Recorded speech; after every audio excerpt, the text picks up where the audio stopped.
Hi, everyone. Good evening. Good evening. Good evening. Welcome, everybody, to the stream tonight. Hi, Hope in Jesus. Hi, Sealed Evidence. Hi, B Tim. B Tim, thank you so much, by the way. Guys, before the stream even started, B Tim came in raining down some memberships, gifting 10 memberships right off the bat. So, welcome, everybody, to the Sleuth family that received those. It looks like we got Brandy Clary, uh, Commie Cart by Mar, Mama Shell, Dukes, Brittany, Gia. Let's see. Bomba Cat, Terry Morris, Moggs, or sorry, is that Mogs? And Outdoorsy Life. So welcome you guys if you guys are in the chat lurking that received those memberships. It's so awesome. So awesome. Hi, Bushes. Bushes, I'm going to drop the link if you want to come up on panel. I know you guys have all been following this uh, case pretty closely. Those of you guys that have been watching all of the different details. Before we get too far into this, though, I do just want to remind you that closed captions are available if anybody is needing to utilize the closed captions on the regular YouTube stream. I did not put them on like the phone style stream because I think it like automatically, I don't know. It takes up too much space on the screen and it kind of squishes the text weird and stuff. I was looking at it the other day. But if you're on the regular YouTube, like sideways stream with the bigger picture, there are closed captions available on my streams. Take a second to hit the like button, subscribe if you haven't already, and join us in the chat. We'd love to hear your opinions about the things that we're going to discuss today.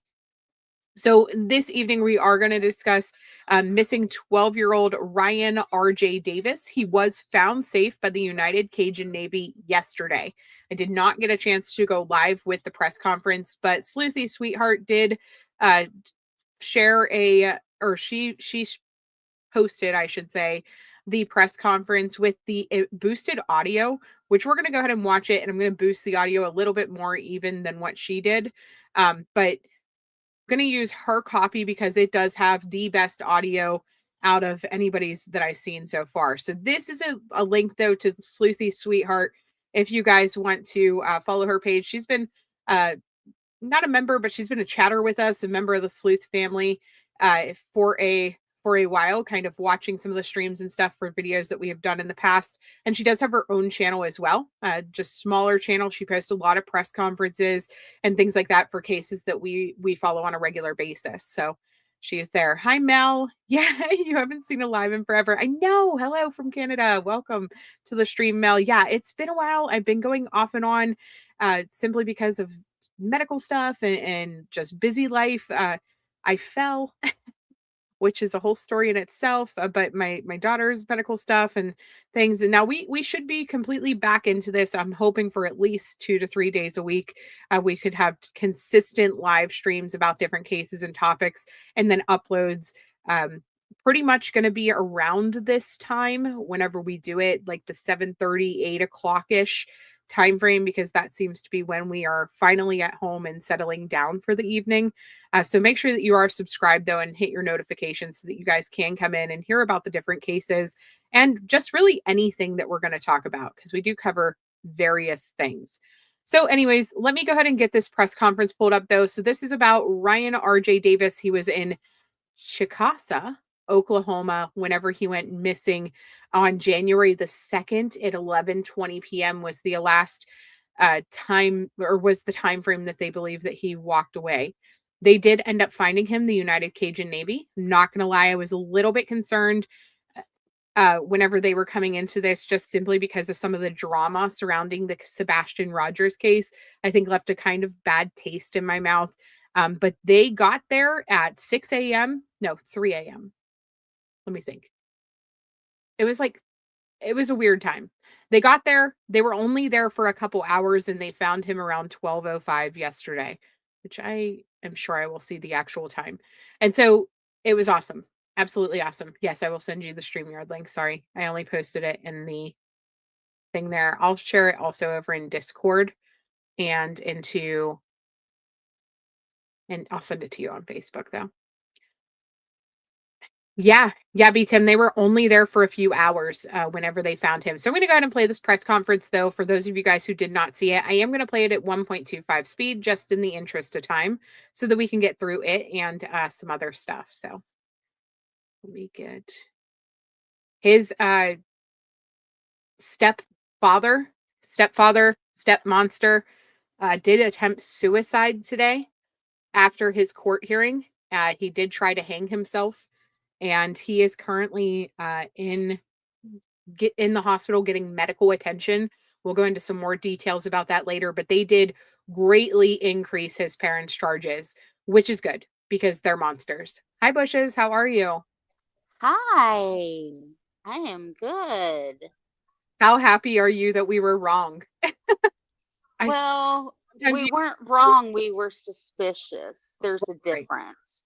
We were open to other ideas. I am thrilled that that boy is alive and was able to walk on his own accord and wasn't so injured and laying out there hurt somewhere. I'm thrilled he is found. Me too. And well enough that he asked for pizza like almost instantly, right? And there's a local pizza shop now that is giving him pizza for life. So that's awesome for him. That is awesome for him. Hi, Steele. Hi, Kathleen. Good to see you guys. Okay, so I'm going to go ahead and hit play on this press conference. Like I said, this is over on Sleuthy Sweetheart's page. I forgot to audio boost it. She has this shared over there, but I'm going to go ahead and share it just because she has the clearest audio that I have seen so far. Hope and prayer, we consider the outcome that we were all hoping for has come true. R.J. Davis was found safe. He's doing well. And this has been several days now for us, for our law enforcement partners, for our search groups, and everybody involved that has stepped up. The minute that we put out that we had a 12-year-old boy who was missing in this area, in Chickasha, in Grady County, Caddo County, of all the areas that we were looking, you're talking about hundreds of people who came forward and did everything they could, working day in, day out, to make sure that everywhere that was possible to be searched was. And we're talking about groups of people that just cared. They didn't know who this boy was, exactly the full story, but they still stepped up and did everything that they could to make sure that this young man was found safe. What we can say is that today around noon, one of the local groups, United Cajun Navy, these gentlemen who are here behind me, located this 12-year-old child. He was found in Caddo County, near Cement. And when they located him, they, of course, brought him in, made sure that he was okay. And then at that point, he was checked out by first responders, by law enforcement, where he is doing well at this time. I can't even begin to explain to you, again, our appreciation for all these groups who contacted us, not just these men behind me, but I mean, they can attest too. I mean, there were people who were working around the clock, searching different areas, calling us, hey, we checked here. What about this area as well? And so these local groups here, they are the heroes during this. And, the fact that we found this young boy safe is the ultimate goal, and we appreciate that. The child's biological mother and stepfather that we had talked about remain in the Caddo County Jail at this time on multiple child abuse complaints. That has not changed. The district attorney's office will continue to process those charges.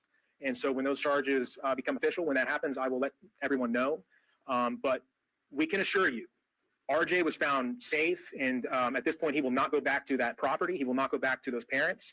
The OSBI, the Chickasha Police Department, we're going to work closely with DHS to make sure that RJ is put into a safe home, which he deserves at this time moving forward, of course. So that's going to be the plan as we move forward. But at this time, again, we appreciate everybody, local law enforcement, Chickasha Police, Grady County Sheriff's Office, Caddo County Sheriff's Office, OHP, District 6 Task Force, the Federal Bureau of Investigation. Everybody did a tremendous job contacting the OSBI, making sure that we had the resources necessary as this search progressed forward. So we appreciate everybody that was a part of this. And I'm going to let Chief say a few words real quick. I'll make mine really short. About a week ago, roughly, when we held the first press conference, I asked for the media's help, and we got it. How I know that to be true is where I met and spoke with RJ. When I was hugging him, he said, "Hey, I saw you on the news. So what you did worked. Thank you. RJ is safe. He is sound. And we stand by our promise. He will not go back to that property. Thank you." All right, any follow-up questions? Can you tell us where exactly he was found? I know you kind of mentioned it, but I guess like where he's been this whole entire time? Do we know? So that's still going to be part of this investigation for us. No, we're not sure exactly how he got from downtown Chickasha to Caddo County exactly, but we know that he made his way there. I mean, we have to remember too, it's been over a week since this search began, and so he found a way to make it back to where his property was, or close to it, and so it's in Caddo County near Cement, near where that property was. Was this near where all of us were yesterday for that big search party by the lake? What was it in vicinity to that? It's close to there. I would have to relook at where exactly it was. I know when we got calls, we had several groups looking in several different areas in Caddo and Grady counties. And so this would have been closer where he was found to where his parents' property was there in Caddo County. How is RJ doing now that he was found? Is he having injuries? Is he recovering well? He's doing well. We're still processing him. Medical staff is still looking at him, but from what we've been able to tell so far, he is doing great.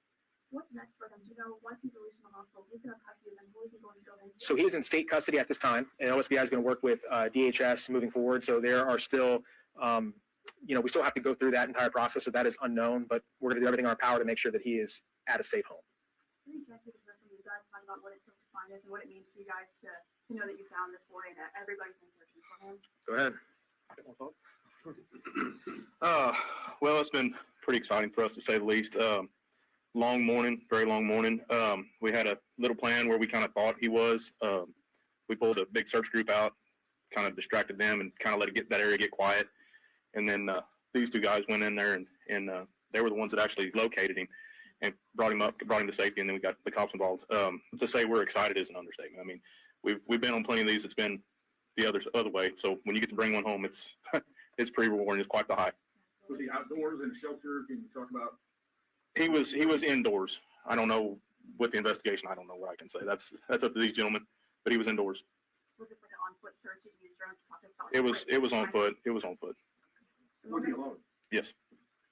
We were told by volunteers searching that, he had experience with camping in the outdoors. Do you think that helped him stay alive through these last few days? Absolutely. So, I mean, from what the little bit I was told from the first aide that the nurse that was there that kind of worked on him a little bit said he was in, for all things considered, in really good health. So, I mean, he knew where the water was, he knew where his food was, and so he came through it pretty well. Did he have any supplies or any gear on him? Not on him, but he had it readily available.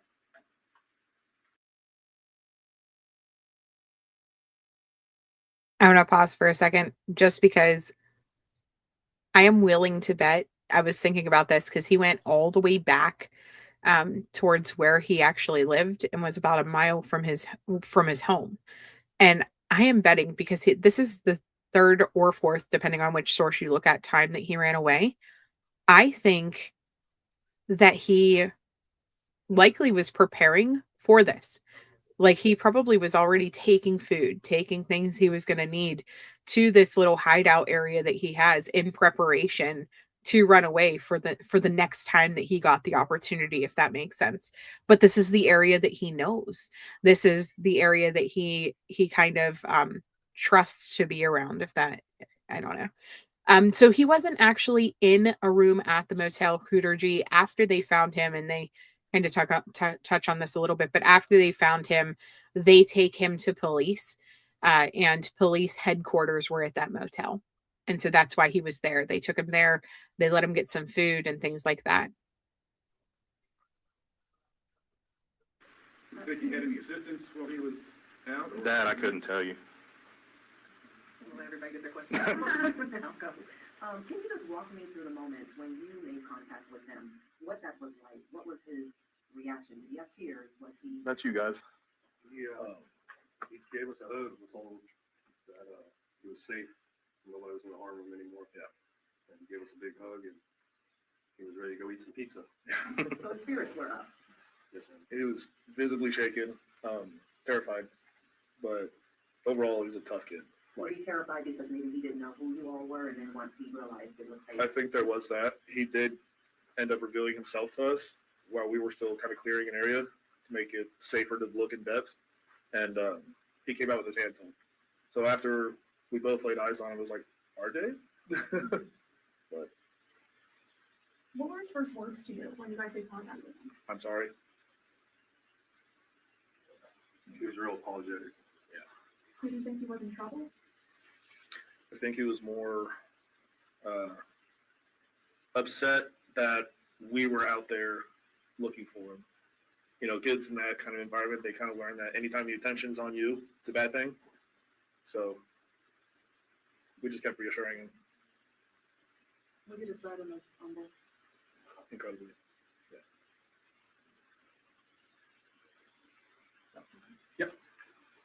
No question for you. Yep. During this whole time, you all were optimistic that you would find him, and, you know, everyone kind of had concerns, like, Right. What made you all optimistic? Was it something specific? Well, I think that, like I had stated whenever we did this press conference on Thursday, that there was nothing that showcased to us that he was dead. And because of that, we knew when he had gone missing in his last sighting, we knew that it had been several days and that, you know, time was the essence, that we had to find him. But based on everything that we were able to gather, nothing showed us that you know, that he was not alive, or that you know, that he was still alive. And so because of that, it gave us hope, and we knew that there was a good chance that he was still out there. That he just needed help. And so because of that, we did everything we could to still look over everything we could to see where he might have gone. And because of that, that's why we had that hope that he was going to be found alive. Hunter, if I could just double check some super quick. We were all at that vigil a few days ago, and we also have this man claiming to be his biological father. Will this man be back in the picture? Do we know if this man is his biological father? Will he be put into this man's custody? I mean, again, so it's that, like I said, that whole process is going to be working with DHS as we move forward. So we're just not sure. We're going to find the best home for him moving forward for this child. And so however that's going to look, we're going to do what we can to ensure that he's put in the right home. I know it's only been barely a couple of hours since he's been found taken to the hospital, but have you kind of revealed any new information to y'all about maybe what his home life was like, or is that something you're going to wait for over time? Not at this time. Like I told you guys, when we made the arrest of his biological mom and his stepdad last week, those were findings, obviously, that we were able to gather of why those arrests had occurred at that time. So nothing new since then, besides working with the DA to see what charges will be filed. But like I told you guys before, the evidence that we found was clear that there was harm done to this child and that the parents were responsible for that harm. And so them being booked is what's going to be best for this child. And we're extremely grateful, of course, that he was found in good spirits and that he's going to be okay. And to see how this child thrives now moving forward because of this is going to be tremendous for everybody involved. Did you see an increase in tips when you announced that the yearly reward that he was brought in safe and okay? George, the tips never. You can't really, it's hard because we received several tips even before we had put that out. It certainly helped, but it never stopped. So even if people weren't on foot looking, they were still calling us. I mean, people were on social media doing what they could to gather as much information as they could. Like I told you, we were working around the clock, following up on all of those tips. Even if it didn't help us find the child necessarily, we were still grateful. And so nonstop, we received several tips from people in Chickasha, Grady, and Caddo County that were trying to do what they could to say, hey, maybe this is something you guys haven't looked at before. Now, Hunter, a big question I have is, you know, it was the organization that came in and found RJ, and we had that miracle earlier today. And I understand when we were all talking with you folks, you said, you know, there's organizations doing their investigation and search. You guys are doing your investigation, your search. Looking back on what the outcome was, are you guys going to assess how you collaborate with the community and other organizations when it comes to projects, missions like this one? Yes, I think that every case you can learn something new, and there's something that always arises from different cases. This is one that involved a lot of different people and large search parties over multiple days. And so the way that we collaborate with everybody involved is something that that I believe we did a great job with, but it's something that can get better, of course, as we move forward. But, you know, again, when you're talking about a search like this, with the amount of people, this is a bit rare with how many people were involved, but we appreciate everybody's help. Again, as this happened, and like you guys had seen, because of the different people who stepped up and helped, that's how this child was ultimately found. Can I ask this from you maybe one more time about, like, what does this mean to you? I can tell that it's been weighing on you heavily this whole week, and just now I'm sure it's very emotional stuff that he has been found and brought to you guys, but also to know that your community came together to find this boy. What does that mean to you as coach chief? I mean, we have a very, very supportive community, regardless of what it is. I think the important thing is our community, regardless of socioeconomics, regardless of race, creed, regardless. They came together because a 12-year-old needed help. To me, that's what's important. Whether it was news media, social media, the fake posts, and all that junk that I shared with Hunter over the last week, being able to speak with a couple of the aunts, other family members, trying to say, okay, what can I do personally? So, the fact that I'd never seen and or heard of these three men until about two and a half hours ago, that's incredible to me. Somebody somewhere contacted them somehow, and they came to aid our community. That's what's important. So it means a lot. It means a lot. It means a lot from our patrolmen, our detectives, our administration, our civilian personnel, because everybody hurts. Some just show it more than others. One more question for you, Hunter. Yep. You guys had mentioned that RJ did see on the news, on social media, that people were looking for him. Did he have a cell phone on him? And if so, did you guys try tracking that at all as part of the investigation? No, I mean, from our knowledge, no. Obviously, what was with him or around him, we can't really release a lot of that at this time. But in terms of phones, whatever that we could grab our hands on or find out that was in the area, we tried our best to use all the resources that we had to find him or find out where he might have gone during this process. And so, but specifically what was with him or around him, we just can't go into detail on that. Did they have to say what he might have been eating for a week? No, we still, I mean, right now, the main goal is to find him, and we found him. I know a lot of people are curious how he got there, what was going on during this week time or this week process, but that's something we're still going to be looking into. But to us, all that matters is this child was found safe, and he's going to be he's going to have a great life moving forward. We don't know if he was necessarily in contact with anybody else. No, we're not sure yet. Just want to confirm which police chief and your name is. Go ahead, Terry. The proper spelling of my first name is Goebel, Goebel, last name Music. Yes, ma'am. Anything else? Do we know when he's going to be released from the hospital? Did you guys notice when you found him, did any marks or any signs of disease? I mean, again, we're not going to be able to release that at this time. We can say that he is healthy. He is in good spirits. Like we said, he is still going to get processed and make sure that he is that everything else is good. But going into specifics, we just can't go into that yet. Did anybody else that we should know about? Was the FBI involved in that? Yes. Yep. FBI, OHP, Grady County Sheriff's Office, Caddo County Sheriff's Office, District 6 Task Force, and all the groups, of course, that helped out. So Was CMPD involved? I believe they might have helped. So yes. I can't release that yet. Is everybody okay? Is good? Okay. Thank you guys. Appreciate it.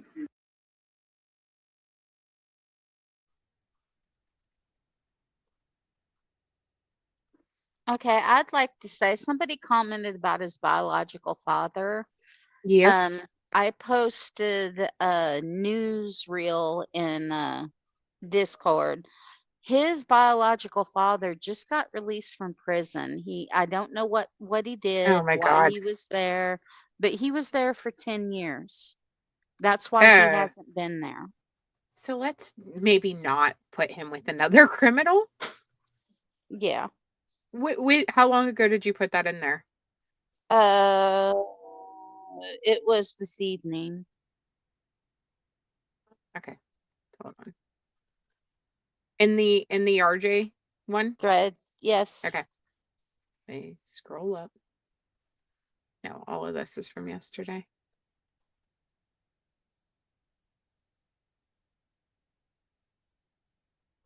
Let me see. I just oh man. Yeah, you knew he looked like he had a hard life. Okay. So then we go into, should bio parents have rights or custody rights of their kids whenever they've been gone, like he's been gone for all this time, even though he was a criminal? Because now we're looking at, like, I don't know, I've seen too many cases where criminals take custody of kids and then it's not, right. He needs stability, not a criminal life.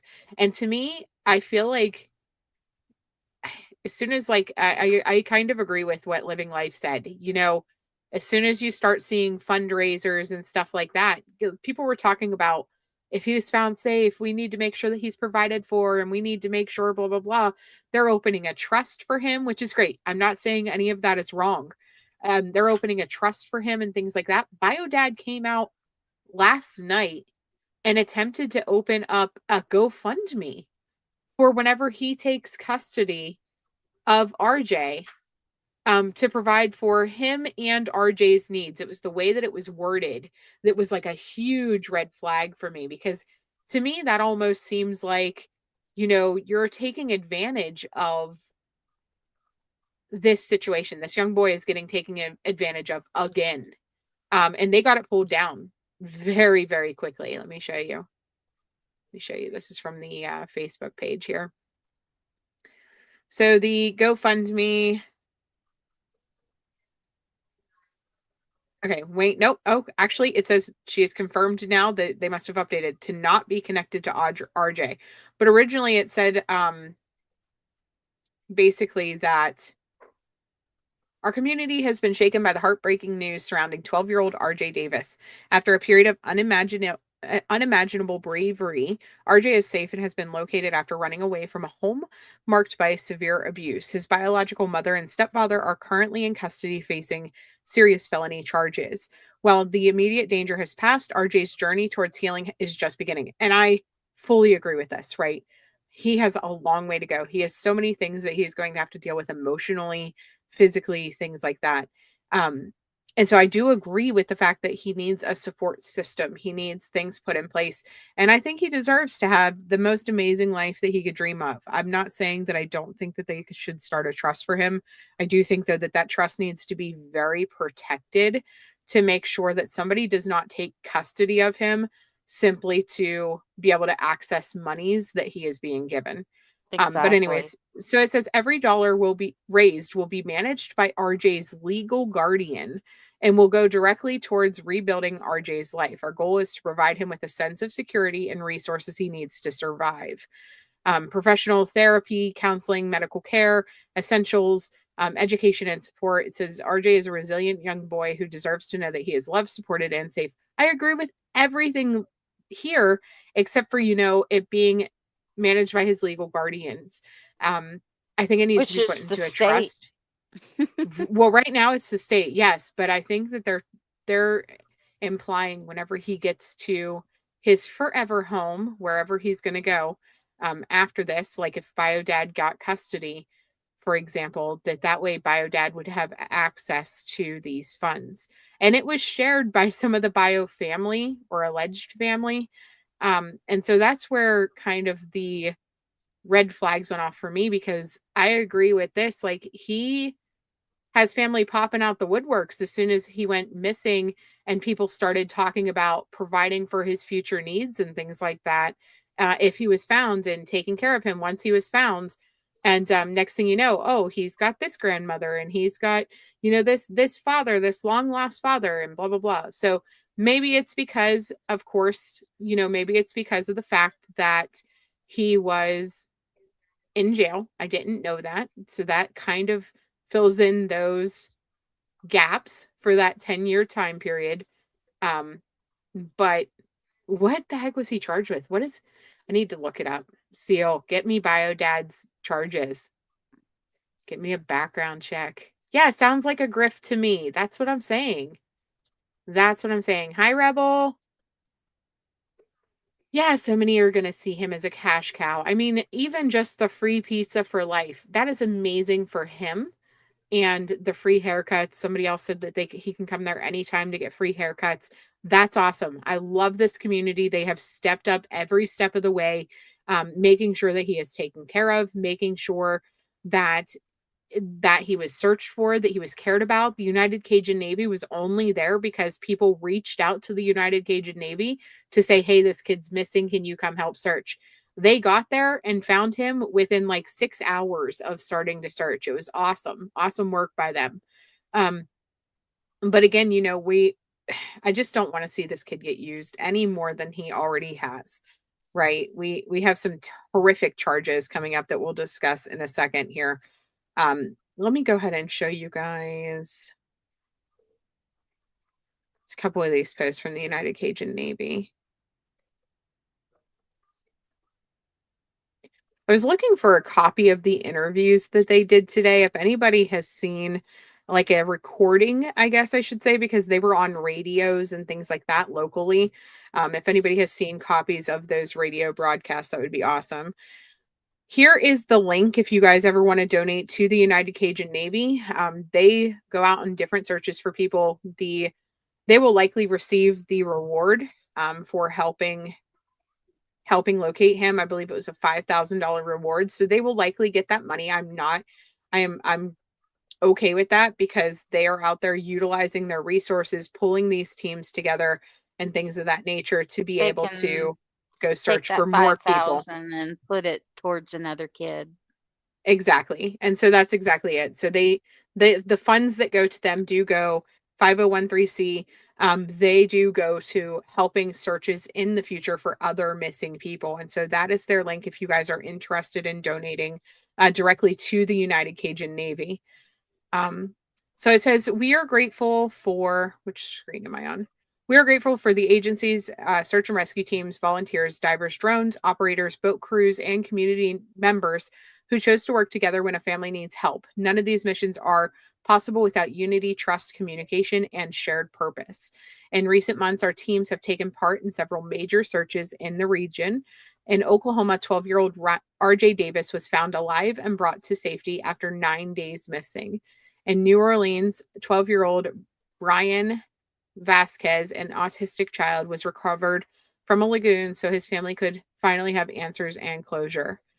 In Lake, I'm not going to even attempt to say that, wreckage from missing Cessna was located, so the families waiting for news would no longer have to wonder what happened. Not every search ends the same way, but every search deserves the effort.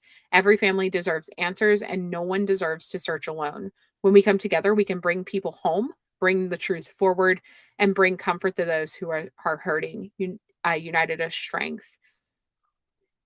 So there is this post that they put up. I mentioned, so George Franklin Cole Jr., or stepdad, did attempt suicide today. And he had court this afternoon and was read off his new charges during that court hearing. The No, official he charges. didn't make it to court. Oh, he didn't make it to the court? I thought that he was read Nope. the charges, the one news station said. So he never even made it. He did this No, before court? unless the news doesn't have their facts right. The It's news possible. story that I had posted said that he tried to do the unaliving prior to court. Okay. So this one here says he was found in his cell after appearing in court on Monday. This is from Channel Well, 9's news. before. We know he did it. Right. Right. Obviously guilty, right? Obviously, whenever you were sitting there trying to commit suicide because of the charges that you were facing, you likely did it. Ponca train, like even if you spell it phonetically, I I don't can't. know.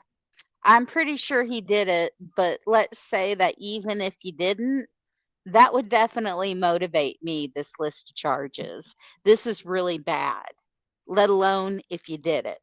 If you realize though, there are so many people connected to this family that are SA offenders and are like there are so many ROs.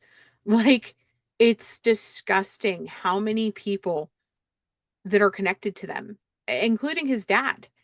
Yeah. But you think about the fact that he had a family business. He had this mechanic shop thing going on. He had his horses and things like that. Even if they would get out of jail and be found not guilty at this point, which would never happen, because let's face it, whatever they have to have this many charges on them is very concrete evidence. This is not just great aunt, whatever her name is, sitting there spouting off lies and rumors like the one No. Facebook post said. This is concrete evidence of some sort of these charges. To have 14 felonies he is up to now. And so we are, even if they would be found not guilty and released from jail, his life is over. Like, you will never work anywhere again with even some type of allegation surrounding this.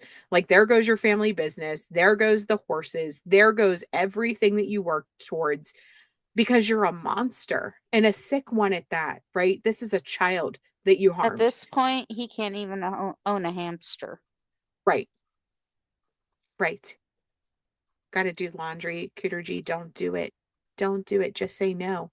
Okay, so anyways, it says George Franklin Cole Jr. was charged with 14 felony counts, 8 counts of child abuse, 1 count of child SA, 3 counts of child neglect, and the additional counts were a pattern of criminal offenses and conspiracy. Cole Jr. was seen by Special District Judge David Stevens, wherein bond was set, along with an appearance date of April 16th, 2026, for his preliminary conference. District Attorney Jason Hicks and Assistant District Attorney Morgan Langford appeared for the state. As to the bond, the state requested that the court set the bond to the amount of $2,500,000 for Cole Jr. and ordered him to have no contact with minors and have no weapons of any sort in his possession, wear a GPS device if bonded out, and to have no contact with animals or other witnesses. Shortly after Cole Jr. appeared before the court, he returned to his cell where he attempted to take his own life. At this time, Cole Jr. is in the hospital undergoing additional testing. The Oklahoma State Bureau of Investigation was requested to investigate the incident. I don't know what other types of testing that they would do. I'm sad that he's still alive. I hate to say that because that's not the right thing for me to say, but I guess what he needs to face justice is what I'm supposed to say. But sometimes justice is not swift enough. And I really think that it would be easier for RJ to be able to move on with his life if these people were just gone, right? So then he doesn't even have to worry about the court process. He doesn't have to worry about testifying someday. He doesn't have to worry about all that. And the reality is, the wheels of justice turn so freaking slowly that we will likely still be covering this case in 3, 4, 5 years, right? Because that just seems to be how long stuff takes to actually get through the process. And so I almost wish that that he would have been successful. Yeah. Yeah. I Like, agree. I don't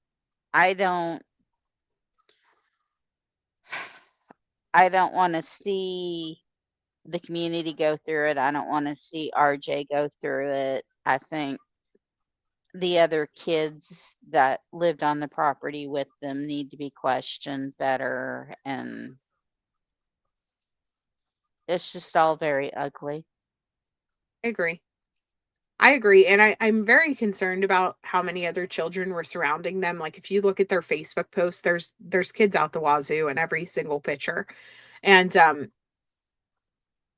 it really makes you wonder how much everybody went through. And I don't want to put extra charges on or extra, I guess, trauma onto this family. Like, hopefully it was just RJ.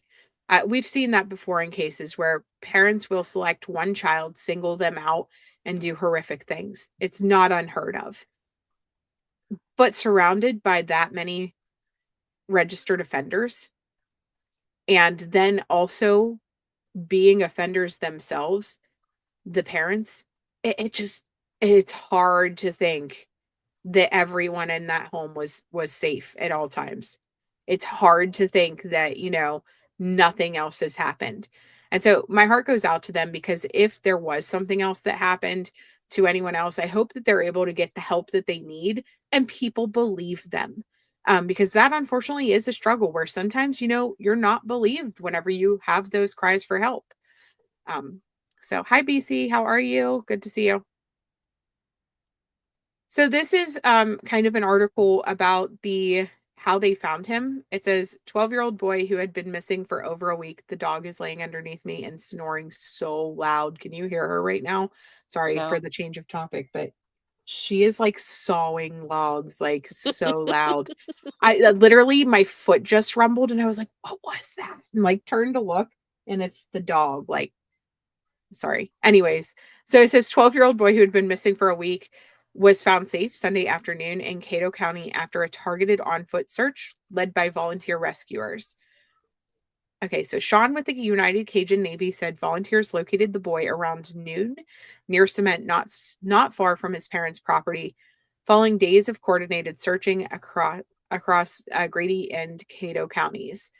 He said the group relied on a deliberate search strategy designed to increase the chances of safely finding the child. We had a little plan where we kind of thought he was. We pulled a big group or search group out, kind of distracted them, and then let that area get quiet. The 2 volunteers then entered the area on foot while others stayed back. During that quiet search, the boy revealed himself as volunteers were clearing the location. He came out with his hands up. He said the boy was found indoors and was in relatively good condition considering how long he had been missing. He credited the boy's experience with camping and survival skills for helping him endure the past several days. He knew where water was, he knew where food was. For all things considered, he was in really good health. He said he gave a big hug and was ready to go eat some pizza, so his spirits were up. After the boys were located, the volunteers contacted law enforcement and first responders who evaluated him at the scene and transported him for further medical checks. The United Cajun Navy members then turned the situation over to authorities. To say we were excited is an understatement. We've been on plenty of these that have gone the other way. So when you get to bring one home, it's pretty rewarding. So the successful outcome was the result of cooperation between volunteers, law enforcement, and the public, saying that community tips and widespread awareness helped guide search efforts. So this sounds like that they had locals there searching, and then the United Cajun Navy had them leave so that they could go in and search. So I wonder if the locals would have actually stumbled across him too, because they were in that area looking. There's no telling. I mean, with so many people looking, he might have tried to hide again. Right. The noise and stuff. Mm-hmm. It saddens me that he came out with his hands up. Well, honestly, I'm wondering if he, can you put it in Discord, Seal? Because I can't, wait, let me switch my Facebook. I was going to say, I'm on my Sleuth Mom Facebook. You can send it there also, but I don't typically pull up my, let me see. I got it. Let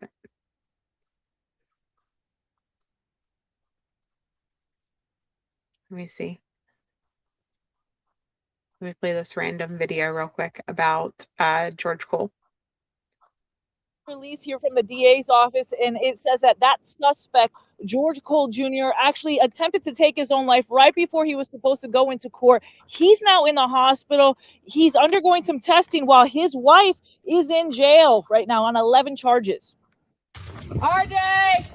9 days after 12-year-old RJ Davis was last seen in Chickasha, volunteers found him back on his family's farm in Caddo County.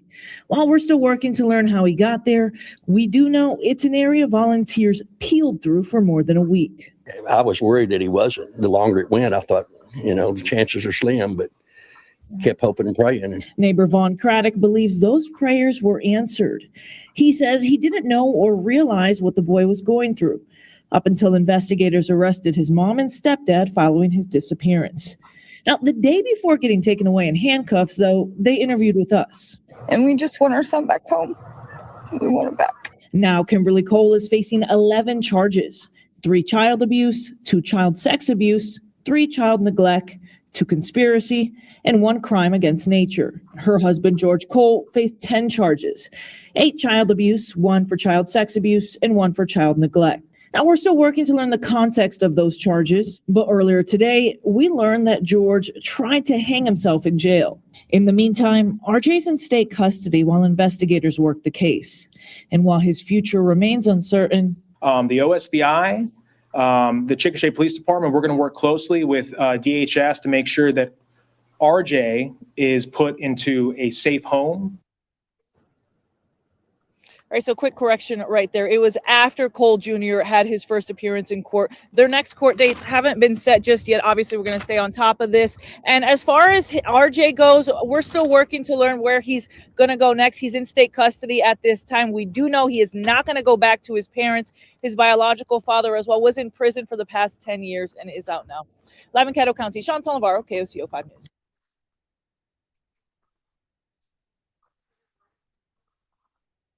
Hey, so that was the video that you shared that said about him being in jail.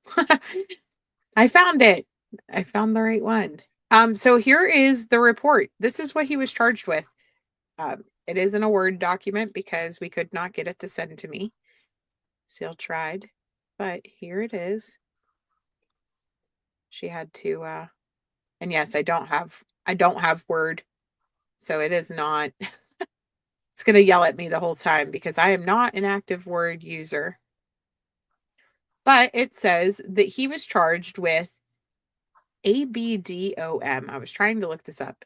ABDOM, assault and battery, domestic by strangulation. Like we don't need him to take custody. I'm good on that. I would rather not. I would rather RJ did not go to somebody with this type of charges. This is not like, speeding tickets or even a little bit of drugs or paraphernalia or anything. This is more violence. We don't need him to go back to a home with violence in it. Domestic violence by strangulation. Domestic in presence of a minor. Yeah. No. I'm good. No, I'm good on no. this. No. I think that's a no. So let's not do this to this child. You cannot take him out of one home where this crap was going on and put him back in to a home like that. Like that's a no. That's an absolute no. And the sick part about it is I would say there's no way DHS would ever approve that. But then we see Adam Montgomery. So right. Adam Montgomery got custody of Harmony Montgomery just fine and then murdered her. But he had all kinds of like attempted murder charges and assault and drugs and all the things. The man was in jail more times than probably longer than he was actually out of jail and got custody of his daughter. So yeah, he does not need that daddy in his life. That is not okay. Nope. I don't know. Okay, mom's upgraded charges. Let me go over those. So we've seen dad's upgraded charges, mom's upgraded charges. She has 3 counts of child abuse added and 2 counts of child SA, 3 counts of child neglect, a conspiracy charge, and then 2 crimes against nature charges now, not just one.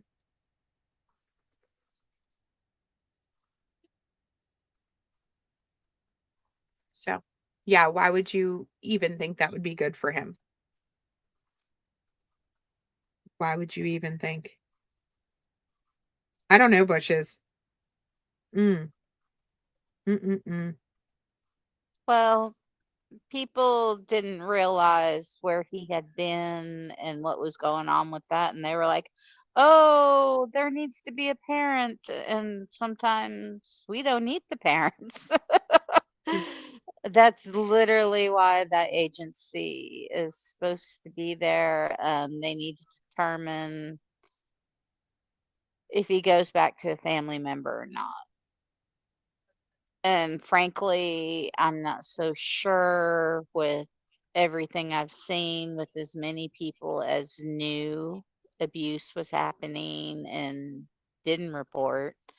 I'm not slamming them. Apparently, some people were scared. Whatever, but they didn't, and therefore, that's a no, too. Yep, I agree. If you wasn't 104 years old, you'd adopt him. Seal, I don't I don't think that we can consent to more people being added to your home. Simply because I'm pretty sure if you add any more people to your home, your husband will leave. He will leave you, Seal. And then you will be on having to move on to like husband number 73. Like, let's not do that, Seal. Let's not. Pete's life matters. I'm gonna start a hashtag. Just say no, Seal. Just say no. Walk away from the children's. She collects children's as much as you used to collect animals. Correct. You're just taking me people in. We can't. I appreciate your love for everyone. However, walk away. Just say no. He will accept me, right? Cat Mama, she's gonna be putting a shed in the backyard for me soon. I'm going down. Pete needs to get busy on the tiny house village. Yeah, tiny house village right in the backyard. We can do this. Come on, Seal. I'm at 74 husbands. We can have a tiebreaker. Let's do it. Seal's almost in the Guinness Book of World Records for like replacement families. We're working on it. Maybe. Just kidding. I'm sorry, Seal. I'm sorry. We're gonna make her cough. We are gonna make her cough. Don't make her cough. Yep, we're gonna make her cough. Oh man, I can look up tiny houses on Amazon right quick. 1 second. You can get them like ready made. They just pop open. They come in a box. Let's see. Let's do this. There we go. Look at that. You can get an 8x10 metal shed right now on Amazon for $4.89. Or we can like, have everything so we don't even have to use your bathroom or anything. Tiny house on Amazon can be delivered by February the 2nd. That's not that long. Fastest delivery January 23rd to the 26th. Let's go. $6,800. See? If you order one of Elon's houses in a box, they'll come set it up. Elon has a house in the box? He sure does, and they're nice. What? I don't even know about this. Where is it at? Boxable. It's literally called Boxable Casita. Casita. You're still waiting on your $99 shed from Temu. Let's see this. Look at this. Order a casita. This is nice. Look at those floors. Look at that. That's fancy. Look at that. That is fancy. See, it even has a water. You can get add-ons. You can have multiple levels. You can have cook a roof while deck. you poop. Look at this. Your toilet is like in the kitchen. Cooking and pooping at the same time. That's a efficiency. That's an efficiency. No, they have some really nice ones. Yeah, no, that's awesome. That's pretty cool. How much is it? Let's do this. I gotta order it. Look at this. You got options. Studio style. Little tiny washroom. Well, I need 2 bedrooms. Tour. I need 2 bedrooms, so let's figure this out.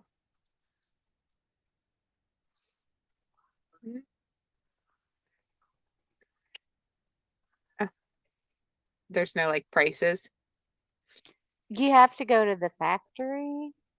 Are you on the factory website? I'm on their website. I don't. Okay, yeah, that's the factory website. Yeah, I took the Order. tour. They used to have a tour. Order. Oh, you have to like put in your information. I'm not doing all that. I just wanted to order. Like, I'll send you the website, Seal, so that you can get it ordered for us.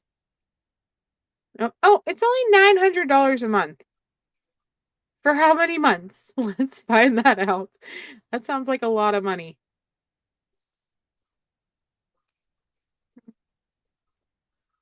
I don't know.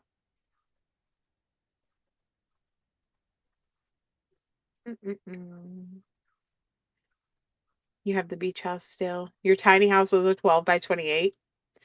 That's disgusting. Are you talking about the toilet in the bathroom? You can come in the den. Yeah, we won't need the den anymore because Pete won't be there once we all get there. So he won't need his den anymore. I'm gonna claim the back porch and Bushes can claim the garage. And then we'll make sure there's no room at all for him anywhere. I'm just kidding. Yeah, it isn't much bigger now. But I don't know. I'm just excited. I'm excited that this case ended well. Thank God. I thought for sure BC sent me another case that was going to end bad. She was like on a streak there for a long time where like everybody was dead. And I got to the point where I'm like, BC, I'm not covering no more cases because everybody you send me is dead. Like, I can't handle it. I'm getting emotional. I'm losing my mind. And I'm just so thankful that like I looked at this. I was like, no, there's a chance. There's a chance. There's a chance. And then I started to get like that sinking feeling like, oh my God, where is this kid? Like, how is he this street smart? Like, how is he like surviving out there? Especially the more times they kept saying, he needs medical attention and we need to get him looked at and blah, blah, blah. And I'm like, oh my gosh, this is not good. I am so happy. The only thing I can think of is he must have had a plan. He must have like been taking supplies to his little house, or once his parents were arrested, went and grabbed some stuff so that he could like survive with Well, food did he know they were arrested? Did he he even said that know he watched people the were? news. The sheriff guy said that whenever he seen him, he said, I got your message. I seen you on the news. So he seen news How did somehow. he watch the news? I don't know. I don't know. Maybe even like while he was like walking at night or something. Maybe on people's TVs. Is there still TVs in shop windows? That's not a thing. Maybe he went to like I don't know, laundromat or something. Who knows? Who knows? But he said that he got his message about he would be safe and he would never have to go back to that home again. So, yeah. How did he watch the news? Maybe they had a TV. Maybe whenever he snuck to his property to get supplies, he watched TV. Once That could everybody was be. cleared out of there, I mean, he was only a mile from his house in an abandoned building or an abandoned trailer. I think I heard something along those lines. Maybe he went back to the house and was grabbing stuff out of it. I mean, because he was wearing like a blue coat. That wasn't part of his last known items, was it? Yeah, I don't think so. So maybe he went and grabbed stuff out of his own house, which is, Hilarious. true. Or they may have showed him. BC's right. Maybe United Cajun Navy showed him like that the guy said he would never have to go back home after they found him. But I doubt it. I don't think the first thing you're like is, hey, watch this press conference after you find a missing kid. There was a phone close to him, so maybe he was following the Facebook group or Googling himself. Hi, Red Rock. Good to see you. Red Rock, we have a positive ending. So, all right, I got to go pick up my son. He is at his thing, so I got to jump off here. Love you guys. Thank you so Bye, much for guys. coming. Thank you again, B. Tim, for gifting memberships. Bushes, thank you as always for coming up. I would say thank you to the mods, but that is the entire chat. So you guys didn't have to moderate anything. So, but thank you anyways for being supporters and always being here. I love you guys so much. Have a good night, everybody. Bye.